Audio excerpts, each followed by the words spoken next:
So as many of you may know, our Heartland chapter is part of a global organization of women in cable telecommunications.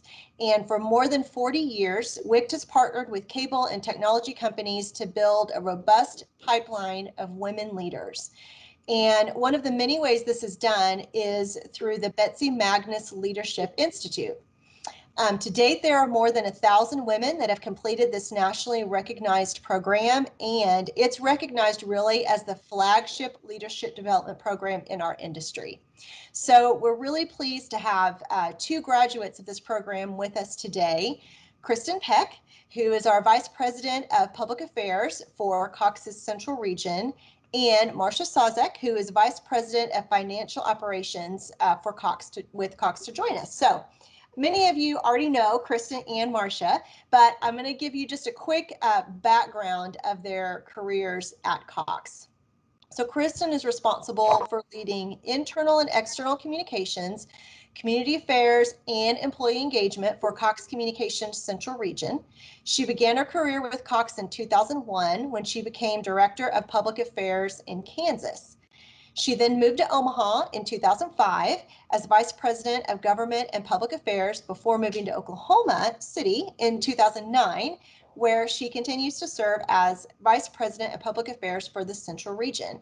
Kristin is part of the 39th Betsy Magness Leadership Class. Marcia is responsible for leading Cox Communications Financial Operations team. It's an enterprise-wide team that supports both residential and CB care, field operations, and the Unify teams. And additionally, she leads the receivables management and support services teams across the enterprise. Marcia joined Cox in 1997 as a senior financial analyst. And within 2 years, she became the Director of Customer Operations, and 2 years later was promoted to Vice President of Finance, where she also served as a Market Vice President of Oklahoma City. In 2016, Marcia moved into an Atlanta reporting role in her current role as Vice President of Financial Operations. And Marcia is part of the 31st Betsy Magness Leadership Class. So as you can see, we're really fortunate to have two accomplished and dynamic leaders joining us today. So thank you both for your time. We really want this to be a discussion among the entire group. So please, if you have a question, just open up your mic and jump in. Or if you'd rather send us a question via the chat, we have our wonderful WICT Heartland President, Terry Rice, who is monitoring the chat box for us, and she'll let us know about comments and questions coming in through that way. So without further ado, we're going to go ahead and get started. And I'll tell you that recently, Marcia and Kristin and I got together to talk about this program today and some of the lessons that they've learned through the Betsy Magness Leadership Institute and really just throughout their careers. And Marcia mentioned something that I thought was really interesting. So Marcia, you mentioned that one of the things that you've incorporated into your personal life and to work is about bringing your best me. So tell us about that, if you will. Yeah, so this was something that actually was kind of, I'll say the phrase was coined as part of the Leadership Institute program, Andy, that you mentioned. But let me back up actually first. So good to see so many faces that I have not seen in a long time. I am thrilled. Many of you I know from all my time spent working in the Central Region, but don't get to see you that much anymore. So, and then certainly in this environment, it's like Andy said earlier, we get to see the people who are on the calls we're on, and you just don't really get to see anybody else. So I'm thrilled to see you all today. So love seeing your faces. But anyway, all right, back to bringing your best me. So, here's what I'll say that really caught me about this part of my learning in the program was, so, it's age-old advice, right? Bring your best, do your best, try your best. We hear it from parents, coaches, teachers, all of our life. The difference in this is it's bring your best me. The key word is me, right? And what I found in that advice was liberation, first of all, right? Because bringing my best me is up to me, right? I get to define what that looks like. I get to decide what I want to do with that. And I get to act on that every day. And so you know, whether you show up at work or at home or at play, it's really about just bringing the best me you have that day, right? And that could look different from day to day. My best isn't the same every day. I have good days, I have bad days, I have some very in between days, right? And just acknowledging where I'm at on any given day and bringing the best that I have to that day is something that, number one, I feel in control of, right? And I feel like allows me to be me. It allows me to define who I am and how I show up and how I interact with others. It's not defined by anybody else. And so when I do this, I find that, you know, at the end of the day, right, whether or not everything went perfectly throughout the day, that doesn't happen often, right? I still feel good. I still feel confident that I gave what I had, the best that I had. And if everything didn't go right, that's okay too. I can accept that. Now, I may choose to want to do something the next day to change it or to fix it or to improve on it, but those are decisions at my disposal. So I just really felt like that guideline, if you will, right, of what I'm in charge of and what I should do every day was easily applicable and, like I said, liberating for me, because I just felt like it's my choice. It's up to me, and I can do it however that plays out for me, or I feel like is best for me on behalf of others, and whether that's at work. And it's also applicable, you know, in life, right? It's not a work lesson, it's a life lesson, right? You can, whether I'm going to a family event, whether I'm going out with friends, whether I'm, you know, interacting at a grocery store, right? It's just kind of across the board. So from the time I left that program, I got really intentional about every day telling myself at the beginning of the day, just be your best me today, whatever that is. It's going to look different. And if I choose to do that, I feel good about that. It just has been, it's just a very satisfying approach for me. So I just liked that lesson from the program. I will add to that as well. I agree. That was a huge part of the program. And before I go there, I feel like I would be remiss if I did not recognize Jennifer Bergman. I see you on the call as well. I know. Jennifer, too, is a Betsy graduate. So Jennifer, you got to jump in here if you have any other words of wisdom as well.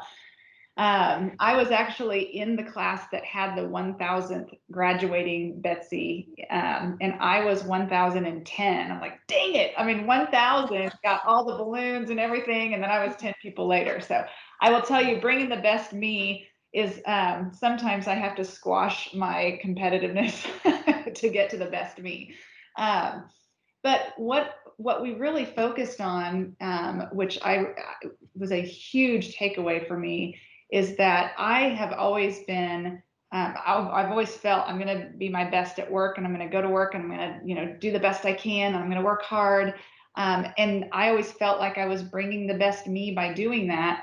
But I was missing on some personal things. There was a huge focus on exercising every day, on being healthy, on eating right, on understanding nutrition, on mental health, and, you know, thinking about, you know, just how do you take some time to do yoga or meditation? And I am not good at meditation. I will tell you that. I have tried it, and it's hard for me to sit still. But I will tell you that every time I try it, I come out of the experience more relaxed, and I know that if I could get a little bit better at it, I would.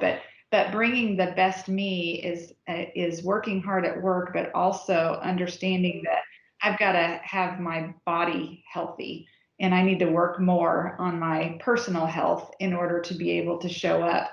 And a huge part of that is that work-life balance, and making sure that yes, you want to work hard, but you also have got to recover from working hard, and you need to take that time to find that balance, because if you don't, then you're at risk. I'm at risk at making mistakes. You know, when you think about our business, there's injuries, potential injuries. So just thinking about how do you intentionally, as Marcia said, spend your time prioritize your time in all of the things that are important in your life so that you can bring your best you. I love that. I think that's a really a great lesson for all of us. And when I think about the things that you both are saying about bringing your best me, it kind of makes me too think about self-awareness, right? Like those types of things. You have to be self-aware and able to do that, and take the feedback that's given to you and make those changes. So I know that you both had mentioned that this program also kind of brought you to a level of self-awareness and how you take feedback and kind of put that in your personal and professional lives. So maybe if you could speak to us just a little bit about that as well. Sure, I can go first. So self-awareness, self-discovery was a huge part of the program. And I know that probably anybody who's been through any leadership type of activity, there's sometimes, Berkman as an example, a lot of us have Berkman, and it's all about helping to understand, how we react to things, how we process things. So there are different tests that you can take that help you with that self-awareness. But one of the tools that I find very effective is just asking people, just reaching out and asking, hey, I'd like to get your feedback on this, or hey, I was in this meeting and I said this thing and I didn't get the reaction that I thought that I would get, and give me feedback. Did I approach it wrong? Or just very general questions about your leadership style and asking people for feedback on that. That has been so incredibly valuable to me. You really have to listen to that feedback, and sometimes it's not easy to hear, but you have to make yourself vulnerable and put yourself out there, and the nuggets that you get and pick up are so valuable to how you shape not just leadership in general, but really, who you are as a person and how you interact with people and go about your daily lives. Yeah, I guess I would add to that. So Kristin, said it really well. The only thing I really have to add is, it's very cliche to say feedback is a gift, right? You've heard it before. I would say it slightly differently. I would say feedback can be a gift if you are willing to accept it and take it in, digest it, learn from it.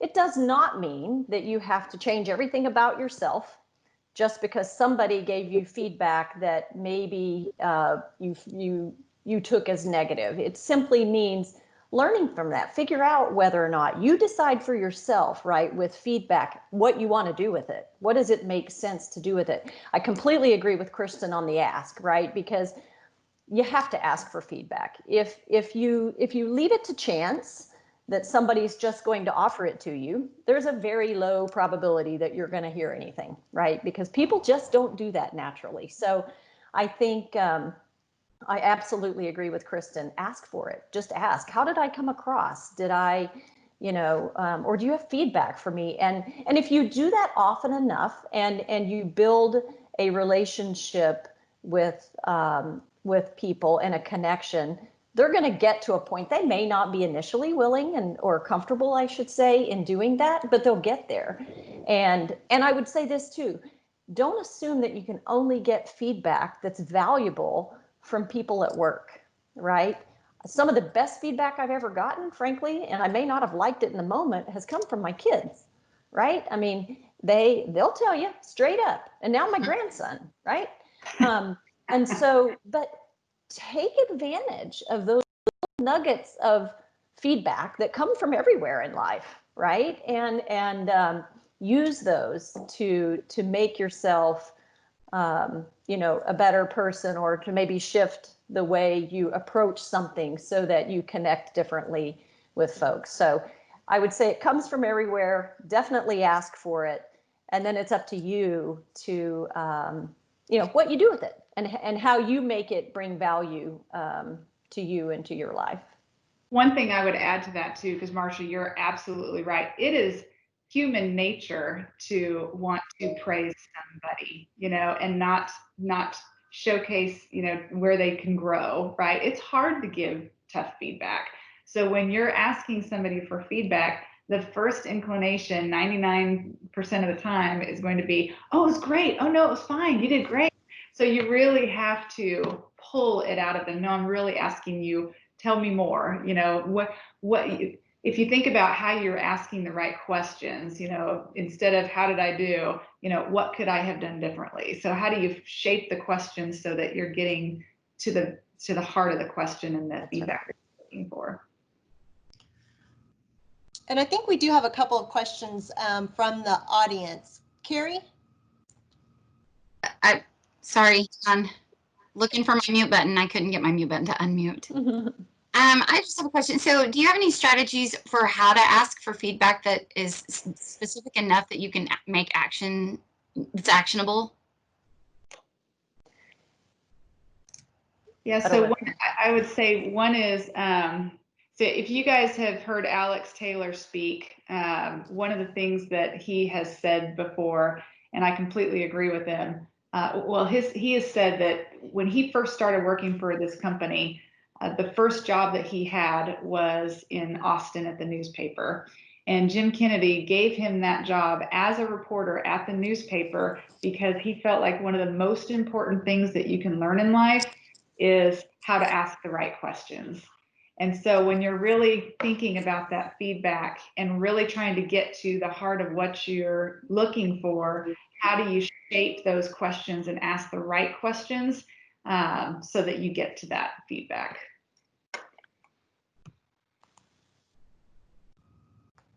And Terry, it looks like we might have a couple of questions coming in on the chat as well. We have a couple questions. First, I want to thank Kristin. I know Kristin well, and so I know how amazing she is. I don't know you, Marcia, but I've heard so many good things about you. And you know, as they always say, Google me. So I Googled you, and you're just amazing. So thank you very much. And of course, it goes without saying, Jennifer. So you guys are in a good group. Couple questions for you from Cher. Two great and easy questions, she says. What's it like to work with you on your best day? And what's it like to work with you on your worst day? That's a hard question. Yes. Okay. So I'll try that first. Let's see. Well, there's probably several folks on this video that might be able to articulate it even better than I. But I would say on my best day, I am highly energetic. I care about others and I demonstrate that care. I'm probably, and maybe this is part of energetic, but I'm inquisitive and I kind of want to know a lot, and I might be in the detail. And on my worst day, I'm impatient. That is, I struggle with patience, admittedly. And so I'm impatient. I'm a little cranky. You might see this every day around lunchtime if somebody doesn't give me my lunch break on time, because I do like to eat. But I would say it's more about impatience. It's less conversation.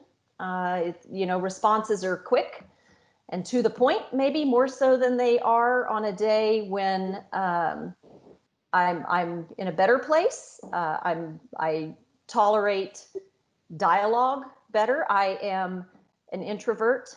And so conversation isn't always the most natural and the easiest for me. And so definitely on the days when I don't have the right energy, that is probably what falls first, is just my ability to converse and my patience for that. I would say that for me, it is pretty similar to Marcia. I'm energetic. I'm having fun.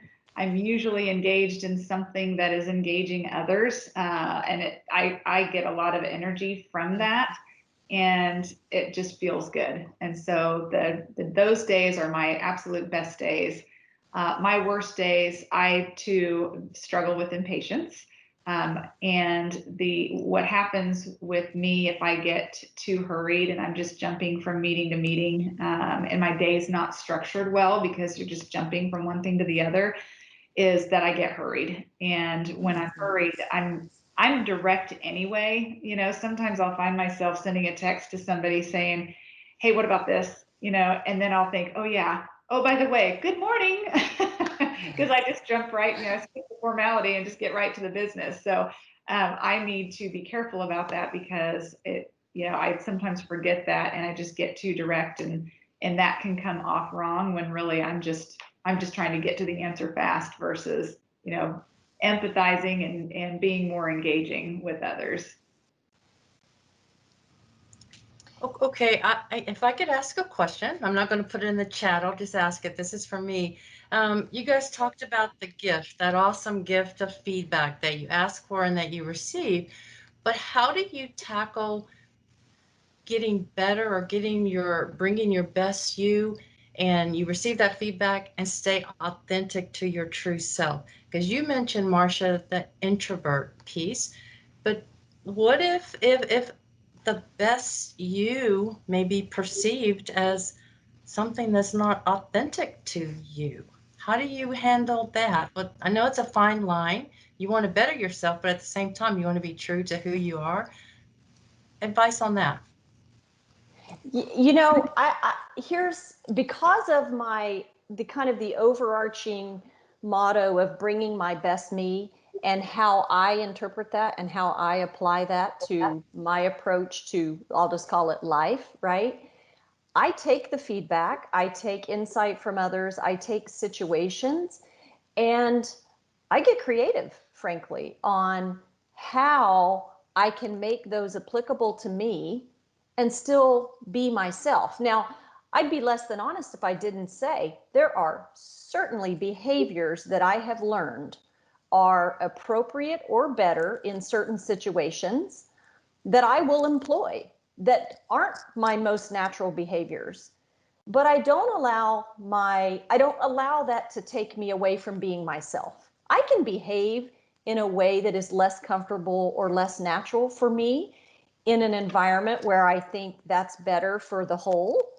But I won't do that to the extent that I'm not representing myself, right?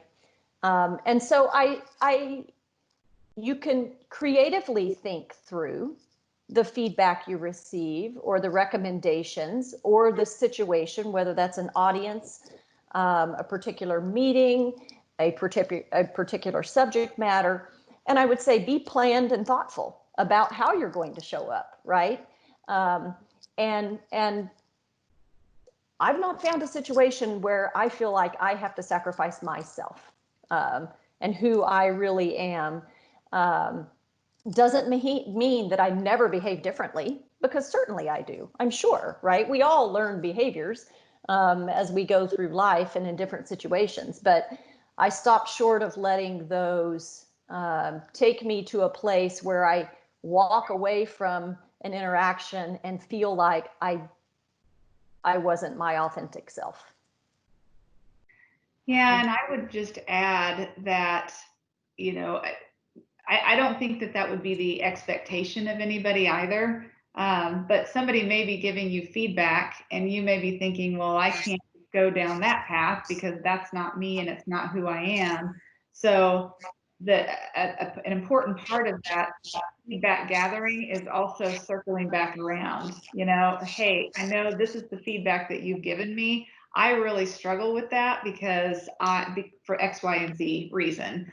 And so do you have advice for me on how we move forward when that's not my happy space, or it's not my natural place, and I'm trying to get better in this role? So how can we move forward together? Terry, I have a bit of a specific example on this that I oftentimes use. So we all know that networking is important, right? Building networks and building relationships with others, again, personally or professionally, is important. So networks are important for us to have. But as an introvert, it doesn't necessarily come easy for me, right? And so what I find, do I network? I absolutely do. I just don't do it like most people. So I'm not going to be the person at the corporate event that is visiting for 10 minutes with everybody there, because that's not my space, right? That's not where I'm most comfortable. I'll visit with folks, but it's going to be most likely the folks I already have a connection with. That is not to say that I don't find my way to schedule some time, more so one-on-one for me, because that's what I'm more comfortable with folks that I know that I want to build a relationship with. So I find my own way of doing networking. It's different than, you know, a formalized program or the way I behave in an event. It's my way, and yet I still, you know, I still accomplish having a network. I have a great network of people. I wouldn't be where I am today without them. But I probably built it differently than most people would, or than others would. I'm sure there's some who do it exactly like I do it. So it's getting creative in your approach, and That's so. a great answer. Thank you. I love that. So we are getting close to time, but if we can do one more question, Kristin and Marcia, if you guys are available to stay on for a few more minutes. We talked a little bit about rejection, and you know, rejection's hard for anyone at any stage, any age, and you know, we've all experienced it in some form. Mm-hmm. So can you tell us about a time when this happened to you, and how did you overcome it?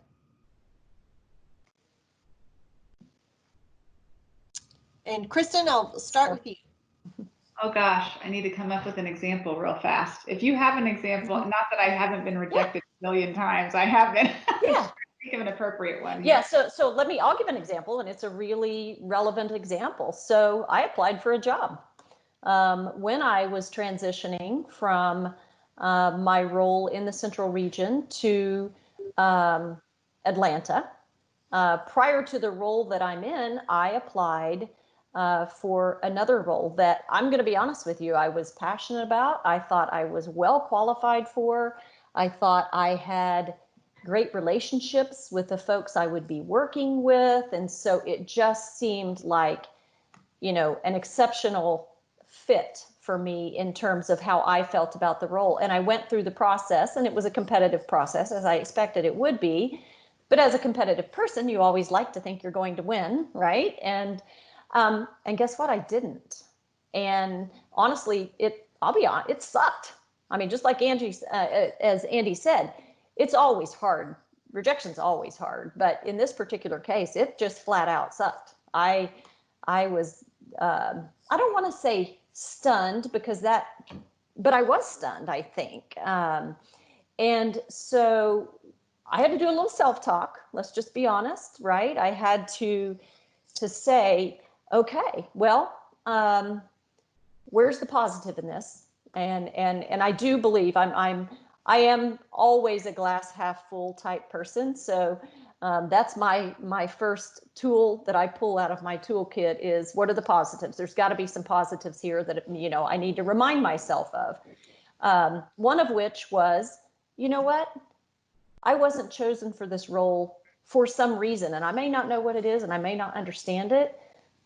But if I wasn't chosen, then I'm maybe not the best person for the role, even if I thought I was, right? And so I got my mind wrapped around that reality. And if I wasn't the person that, in this case, a hiring manager, I'll oversimplify it, you know, wanted in the role, then maybe I didn't want that role like I thought. Maybe, you know, so I recognized that maybe it just wasn't the right fit for me. But that took a little bit of self-talk. That wasn't easy. That didn't come 30 seconds after the phone call that, you know, said that I wasn't chosen for the role. So I don't mean to mislead you there.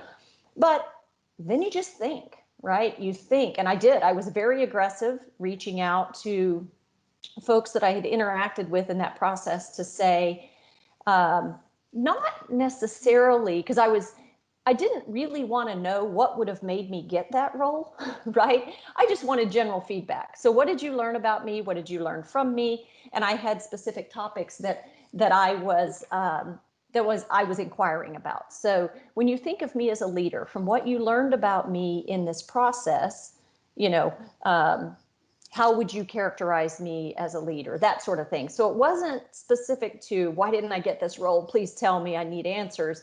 It was more geared toward what could I learn through this that would help me in the role that I was going to remain in, and or getting myself ready for another role.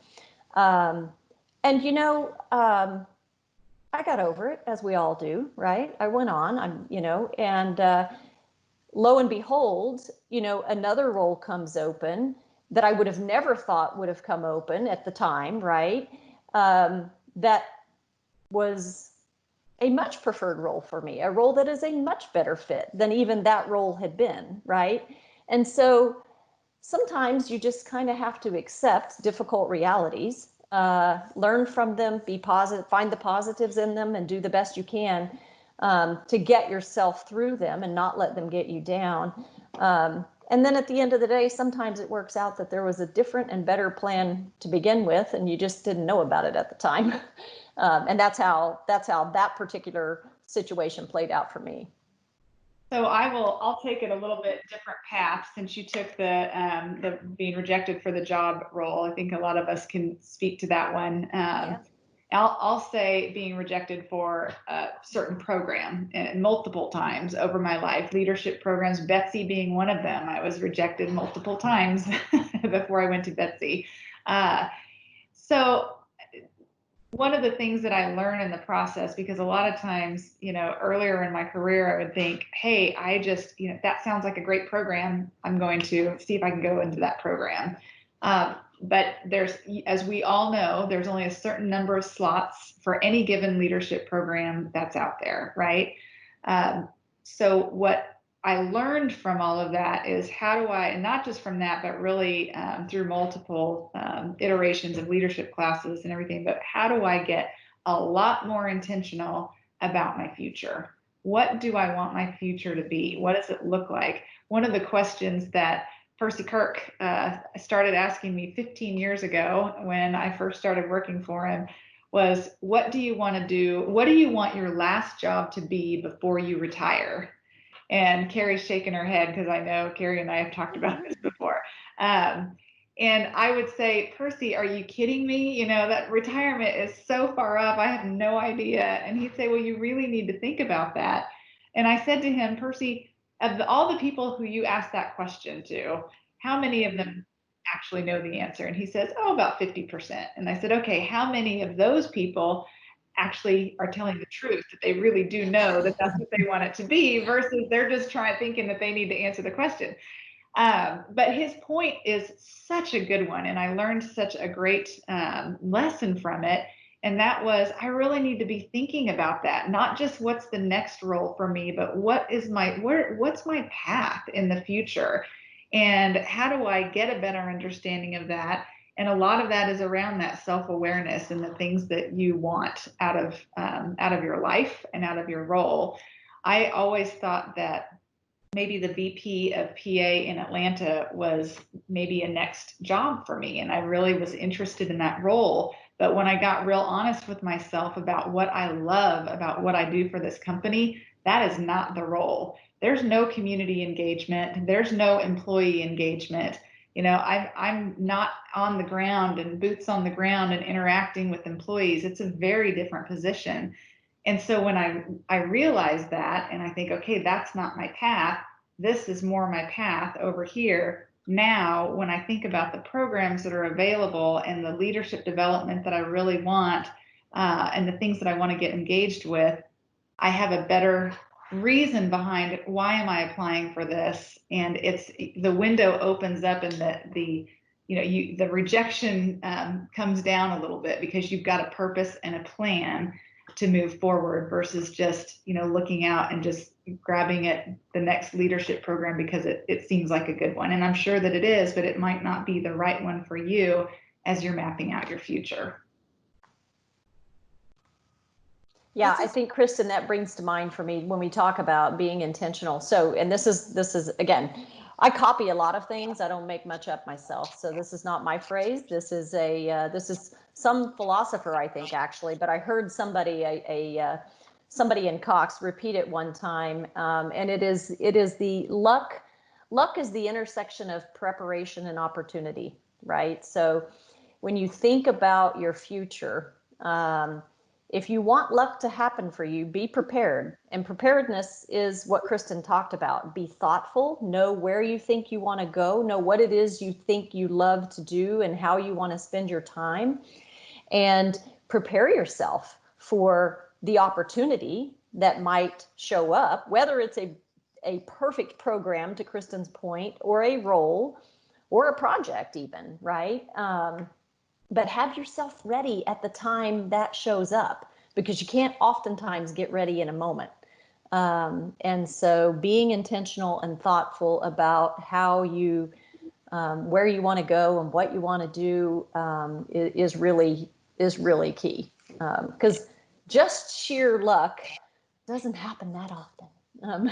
Yeah, and we've got the IDP process, and so we have actually a formalized process, but it's really something that I would encourage you to really put some significant time behind. There's the IDP, you got to fill it out, and this looks good and that looks good, but really thinking through what you want for yourself personally. When I really spent that more intentional and longer time thinking through that, it changed my trajectory. Yep. I just have to add in there, Kristin, because that was something that you asked me that question too, and it was incredible when I started thinking about it, because once you figure out what that looks like in that far ahead, then you realize there's a billion different ways to get there. There's not just one or two paths. And so now I totally pass that question on to other people when they talk to me about their own development or their own path forward. Love that. Such a great way of looking at things.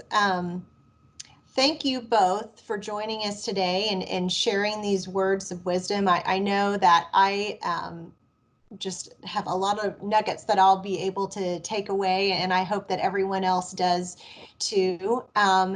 Is there anything before we leave? Does anybody have any final questions, or Kristin or Marcia, any final thoughts? Thank you all for staying with us another 10 minutes. I thought the information and the conversation was so compelling. I didn't want to cut it off right at 4:30, and I think we could probably continue on even longer if it were up to me, but trying to keep everyone's schedules and calendars top of mind. So any final thoughts or any final questions before we sign off?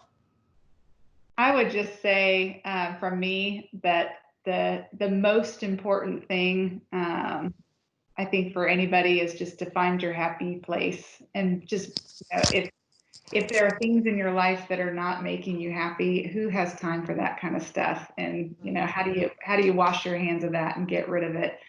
Because it impacts everything from work to relationships to everything. And so that was a big part of this particular program, is that physical, mental, positive well-being. Yep. We're all better off when everybody's in a good place, right? Not just ourselves, but the people around us and the world at large, right? So being thoughtful about that and understanding, to Kristin's point, what all that encompasses, right? That's just not the right role at work. That's the right physical health, mental health, emotional health, family, situation. Yeah, it's all in. I like that. Well, thank you everyone for joining us today, and a special thank you to Kristin and Marcia for your insight. I think we've all learned a lot of things today that we can take with us. So everybody enjoy the rest of your Wednesday and have a great evening.